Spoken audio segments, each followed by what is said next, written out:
Hello, my name is Marcia Cawthorn, and today I will be doing a speech about how sleeping first is way more important than studying. So you're like, why? You're in college. You should be able to study as much as you can, right? Of course, that is what most people think when you're in a college. You should be like, study first, maybe sleep is later. Your health, your health a little below your your study habits. And I know you're like, duh, but how many of you guys have stayed up 2 or 3 in the morning studying for an exam and finishing assignments, right? You're like, duh. Well, here's another question. After studying up all night or staying up all night, did you actually feel prepared the next day, or did you feel tired, unfocused, and unable to remember what you have studied? So many college students believe that losing sleep gives extra time to prepare. However, staying awake longer does not actually mean that the student is learning more per se. According to the National Institutes of Health, sleep helps strengthen newly formed memories and connect new information to things that people have already learned. So here are some problems that are identified with getting less sleep. The problem is that many college students sacrifice sleep to complete assignments or study for exams the next day. College students may stay awake late because of procrastination, heavy workloads, jobs, phones, social activities, and believe that all-night studying will improve their grades. Many college students are not receiving the recommended amount of sleep. And here's the problem. Young adults should generally receive approximately 7 to 8 hours of sleep per night. That's very hard as a college student, I know, but with better studying habits, that can be acclimated. Research published by the Centers of Disease Control and Prevention reported that at least 60% of college students experience poor sleep quality. The same research also explains that poor sleep among college students is connected to irritability, confusion, depression, tension, and lower satisfaction within their college life. So, sleep deprivation is very common amongst college students, of course. So, if you have that, you have a less successful college career, research shows. So, sleep deprivation can weaken attention, weaken memory. It can make it more difficult to understand information during class itself. It can affect decision-making and problem-solving skills. And also it can have a scientific view found that inadequate sleep negatively affects the academic performance of university students throughout the whole year. This is not just like a couple days you're sleep deprived, no, like you need consistency within your sleep schedule. And poor sleep quality can affect your grades. And I know you're like, but I'm cramming, I'm getting all the information in. Yes, but it's not efficiently as if you were to study maybe like 4 hours each day before the test at the end of the week. You see, you're actually obtaining that information that you were studying and not just cramming it the night before so where you wake up and it's not there. So research involves college students found that better sleep quality, longer sleep duration, and greater sleep consistency were associated with better academic performance.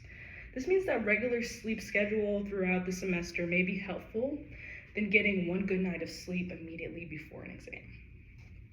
So how do you implement satisfaction from after offering these solutions? I'm going to tell you. The solution is for college students to treat sleep as an important part of studying instead of viewing it as a waste of time.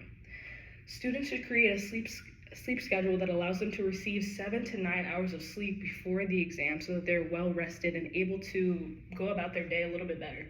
So the solution to help students learn more effectively in the classroom. Sleeping after studying gives the brain time to strengthen and organize your memories. Your brain is like a storage compartment, okay? You hold the memories, it files it back. But the night before, it's not gonna know where to put that filing system. It's just gonna put it wherever. But it's not going to be efficient as if you were to keep filing it consistently. Students will be more alert during class and exams. They will appear better able to concentrate and understand instructions and recall information. Okay, students may also experience improved moods and better physical and emotional health. Okay, and I know you're like, physical health, what does that have to do with anything? Physical health is really important for your well-being, okay? If you're not having good physical health, not eating, not good habits, it's gonna affect your mind as well. So, how to overcome objections. You may think that you have too much work to sleep for 7 to 9 hours, but studying while exhausting may take longer and less productive. You might think that studying awake gives you more time to study, but sleep deprivation can prevent you from remembering the information you've stored, obviously, as we stated before. You might believe that one all-nighter may not hurt you, but even one night without sleep can interfere attention, memory, and learning. You might think that changing your schedule is impossible, but small changes such as beginning assignments earlier or putting your phone away at night can make major differences throughout the whole day. So, how do you visualize this satisfaction? Imagine waking up in the morning of the exam of a full night of restful sleep. Instead of exhaustion, anxious, dependent on caffeine, you fully are awake and prepared and not just depending on the caffeine itself. So during the exam, you can concentrate on each questions and remember the information you actually studied and be able to process it and think through it rather than just going through the note cards that you've studied. You're actually processing it and going through it. So now imagine continuing this habit throughout the semester. So define the specific action. So begin tonight, choose a bedtime that allows you to receive 7 to 8 hours of sleep. Write down your assignments and begin working on them before the night that they are due. During this week before your next exam, study in shorter sessions instead of depending on one late night session. Set an alarm to help you when you need to stop studying so that you can take those breaks and just go to bed. Encourage your friends and classmates to avoid all-nighters and create a healthier study habits, okay? This is about sleep first, study smarter. But don't take studying as like a thing that you put above your health.